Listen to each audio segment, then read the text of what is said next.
আমরা দুজন মানে দুজন একসাথে ছিলাম। ফোন দেওয়ার পরে মানে জাহিদ ডাক দিছে, আমারও ডাক দিছে। দুজনে কাজ করতেছে, কাজ শেষের পথে এখন 5টা প্রায় 6টা বাজে গেছে। তাড়াতাড়ি আসেন, দ্রুতভাবে সবাই যাইতে হবে। তো আমি তার বললাম 3 দিন 4 দিন জিজ্ঞাসা কোথায় এখানে এমনি আলোচনা হবে আর কোনো কিছু না। সেগুলো নিয়ে গেছে, নিয়ে যাওয়ার পরে এখানে ভিতরে ঢুকছি।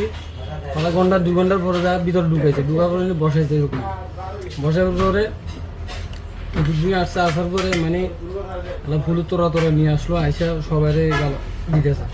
মানে আমরা না বলে জমা শিবির, আমরা না বিম্বিতে যোগ দিতেছি। তা তো আমরা কিছুই জানি না কীভাবে নিল। ওরা তো আমরা কিন্তু জানি আমরা কী করে খাই, ভ্যান গাড়ি চালাই, যে কোনো একটা কিছু করে তো খাইতেছি। ওরা তো সবে আমাদেরকে চিনি। কারণ এই কাজটা কীভাবে করলো এটা, তার কিছু হাদিস পাইতেছি না। এখন সারা বিশ্বে দেখতেছে আমরা আগে জমাত করছি, এখন বিম্বি আমাদের বিম্বির নেতা বানাই দিচ্ছে। যে হয় কখনো আমার শিবিরের সাথে সম্পৃক্ত ছিলেন? কোনো কিছুতে আমরা শুনতেছি না। আগে কোনো দল করতেন না না।